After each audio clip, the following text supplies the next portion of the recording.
patawarin niyo po ako.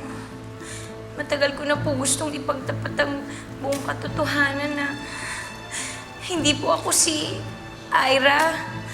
Ako po si Marie.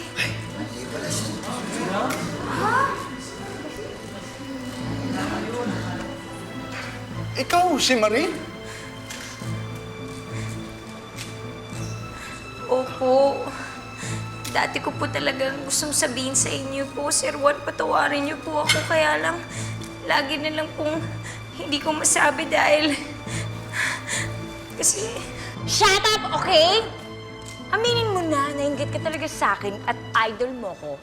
Kaya naisipan mo magpanggap na ikaw ay ako at ako'y hindi ikaw, okay?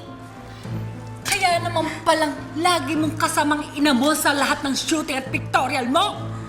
If I know, kasabwat mo yan hampas lupang ina mo na si Lelay. Huwag niyo naman po idamay yung nanay ko. Hey! Hey! We can say and do whatever we want. And I want to tell you something.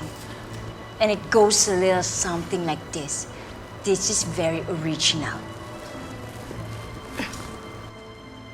You're nothing but a second-rate, trying hard copier!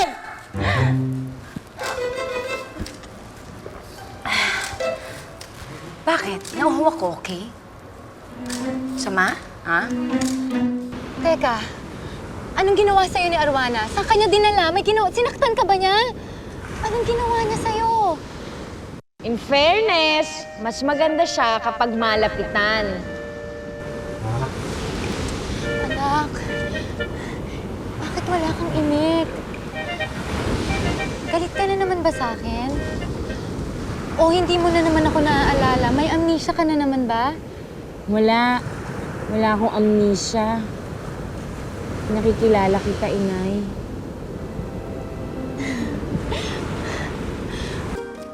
Teka muna, naguguluhan ako talaga eh. Sino ba sa inyo ang Ira at sino ang Marie? Papa? Ano ka ba? I'm the one and only, not two. Just the only one, okay? Makinig kayo lahat sa mga sasabihin ko. Yung bruhang Marie na yan ay isang katulong lang namin na pinakulong namin dahil nagnakaw ng maraming alahas. Yeah. At hindi lang yun. Hindi lang alahas ang ninakaw niya ngayon. Pati ang pagkatao ko. At ang career ko! Kaya ngayon, nang babalik na ako para bawiin lahat sa kanya. Pero Marie, kamukha mo si Ira. Sinasabi ko na nga ba? Sinasabi ko na nga ba? Yung impostora niyan, walang ganda yan. Hindi kasing ganda mo. You're so sexy and voluptuous and yung impostora niyan, hindi marunong mag-English. Hindi katulad mo na pag ginawa mag-English. Marie!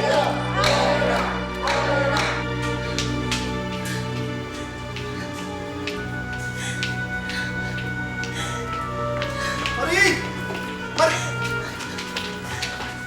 Marie!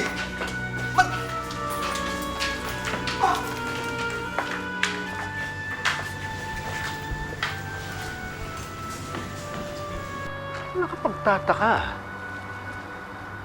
Kamukhang kamukha siya ni Ira. Tatlo sila, Juan. Tatlo ang anak ko.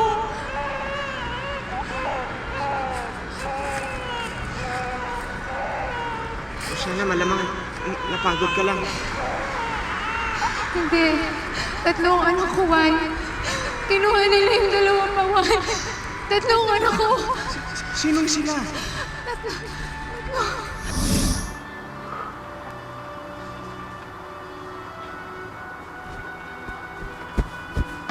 Pa?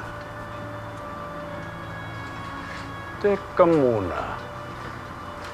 Triplets ang naging anak namin ni Oceana eh. Si Ira lang ang naiwan sa kanya. Yung dalawa pa, Hindi na niya alam kung saan napunta. Hindi kaya itong si Marie isa sa mga triplets? Kung magkaganon, kapatid siya ni Ira. Anak ko si Marie. Pero okay din. Maraming boys doon. Hoy! Ano ginagawa mo dyan? Ikaw pala, Sister Tara. Naguguluhan ako. Baka may mga dumating na pulis. Natatakot ako. Baka hulihin nila ako. Ano? Bakit ka naman nila hulihin? Hindi mo naman pinatay si Marie. Pagkakataon ka na nga dapat kanina eh. Naduwag ka naman. Kasi, Sister, naguluhan ako nung nakita ko yung dalawang itsura ni Marie. Hindi ko alam kung sino doon yung titirahin ko. Magkamukha sila eh. Ano ko? Alam mo ang sabihin mo. Talagang walang maasahang tibay sa'yo. Pasensya na. Tao lang. Nagkakamali din. Oh, hindi halata. Eh, Pero alam mo ba, ito nga pala. Kaya nga pala ako napaakyat dito.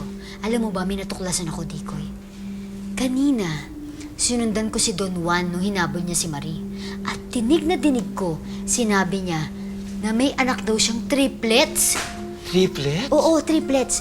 Iniwan niya daw, naiwan daw sa kanila nung babae nagngangalang, Ushana. Yun. At ang naiwan lang na anak sa kanila si Ira. Pagkatapos nawawala yung dalawa pang kakambal ni Ira. Triplets? Ano yung triplets? Bobo? Triplets lang hindi alam. Yun yung tatlong magkakamukha na magkakapatid. Na magparehong-parehong muka. Kaya nga Ganun naisip pala ko yun. ngayon, kung si Ira, yung isa dun sa triplets, malamang na si Marie, yung isa dun sa hinahanap ni Don Juan. At yung pangatlo, wala nang iba kundi si Dolphina. Saan na ba yun? Nawawala. Girlfriend! Girlfriend! Namiss kita! Ano yan? Bakit hawak mo yung mga yan? Hindi kasi kahapon hinahanap kita. Hindi kita nakita. Ang nakita ko lang kandilang pa at ang kutsilong ito sa tabing dagat. Pakialamera. Ay, ba't mo kinukuha yan? Hindi naman sa'yo yan. Alam mo ba kung anong perwils yung ginagawa mo dahil sa bigla ka nang kukuha-kuha na hindi sa'yo? Dolphina, kaya ako lang kinuha mga bagay nito para pigilan ka sa misyon na pinapagawa sa'yo ni Arwana. Di alam kong hindi ito tama. Sinungaling! Concern lang sa akin si Mama Ru at sa buong laot-daot. Dahil kailangan kong patayin ng aking inay at mga kapatid ko dahil nakasulat sa karangkula pag hindi ko ginawa yun, guguho ang buong laot-daot. At lahat tayo mamamatay! Pero pa girlfriend, Huwag ka nang sumagot pa! Aminin mo na. Gusto mo lang maging tao talaga eh. Kaya mo ninakaw lahat yan. Ninakaw. kung gusto kong magkita kung bakit mukha ba akong tao ngayon? Ha? Well, nag-aantay ka lang ng moment mo. Ay, ba't ka sumasagot? Guilty ka, ano? Guilty. Hanip ka rin naman magsalita, ano? At ganyan ang iniisip mo sa akin. Iba partners tayo? I was never your partner. Akin na yung mga yan. Yan, lamunin mo! Sige, lamunin mo! Gusto mo? Iyo-iyo na! Hoy, pag inaantay mo, lumayos ka na, itchapuera, babu, tsugi. Magandang araw sa inyo. Marie, Lelay. Don Juan. Pasensya na kayo ha, kung nakakaabala kami. Mangyari, alam mo Lelay, hindi ako mapakali hanggat hindi ko nakikilala yung tunay na ama ni Marie. Ho? Oo. Kasi kamukhang-kamukha ni Marie yung anak ko eh. Triplets kasi yung naging anak namin nung una kong asawa. Naku, mahabang istorya eh. Pero ikaw ko kasi naisip ko, baka ikaw ko, kamag-anak ko, o nung asawa ko, yung ama ni Marie. Hindi po pwede mangyari yun. Kasi, ito po ang tunay kong ama. Anak ko si Marie. Kaya siguro naman, nasagot ko na mga tanong mo, ha? Sana'y nagsasabi ka ng totoo, Lelay.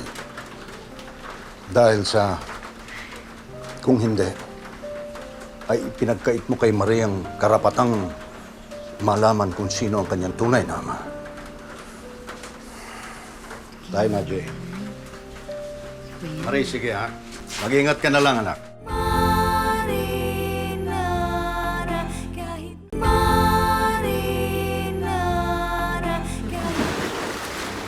Inutos ni Arwana kay Dolfina na patayin si Reyna Oceana at ang mga kapatid niya. Oh, bakit naman pumayag si Dolfina na gawin ang karumal-dumal na yun? Well, sabi ni Dolfina, sabi ni Arwana ay nasasaad sa tarangkula na kapag hindi niya natupad ang misyon niya, maglalaw ang buong laot-daot. Ay, naku, walang ganun! Hindi totoo yan, ha? Walang ganun nakalagay sa karangkula, no? So, inutulang ni Arwana si Dolfina? Naman! Ganun na nga! Ay, Diyos ko! Any moment, pwede na siguhin ni Dolfina ang kanyang ina at ang mga kapatid niya? Correct! Ay, naku, delikado ito! Hindi pwede mangyari ito! Gumawa tayo ng paraan! Gumawa tayo ng paraan! Nasaan na ba yung mga DNA result ko? Pati yung kay Ira. Dapat pina-DNA test ko rin si Marie. Pag lumabas na compatible yun sa mga DNA namin ni Ira, bay, isa lang ang ibig sabihin nun. Tama ang kutob ko. Anak ko nga si Marie. Pero nasan kaya yung mga yun? Baka naitabi ni Sadama.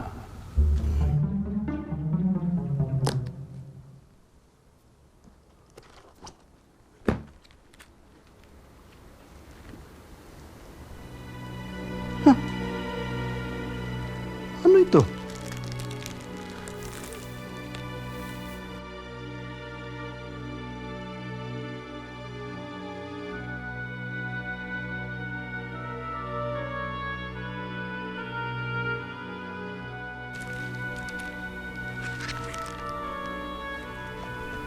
Tatlong naging asawa ni Sadama? Aba, yun sabi niya sa akin eh. Isa lang ang naging asawa niya. Yung ama ni Luis Inigo. Puro si Sadama ang naging asawa nitong mga ito ah. Teka muna. Ako nga pala kamuntik nang mamatay nung sumabog yung kotse ko sa Taiwan ah. At nung pinaimbestigahan ko kay Daboy, kamuntik na rin akong namatay. Dahil sa pagbaril nung hitman na yun. At yung pusa ni Ira, namatay pagkatapos inimin yung gatas na tinimpla ni Sadama. Naku. The final moment. Kailangan magawa ko na mission ko. Dahil naubusan na ako ng panahon. Asan na ba yung nanay ko na yan? Dolfina, nandito na ako. Ayan, ang dami kong dalang pagkain. Ay, nako. Tulungan mo nga ako dito. Ang tagal-tagal mo. Inip na ako sa kakaantay sa'yo. Ngayon ka lang dumating. Oo nga eh, kasi ang daming tao sa palengke. Ang hirap-hirap gumalaw doon. Pasensya ka na ha. Ito na talaga ang panahon. Para sa bayan. Para sa bayan ng laot-daot. At para sa tunay na pag-ibig. Papatayin kita!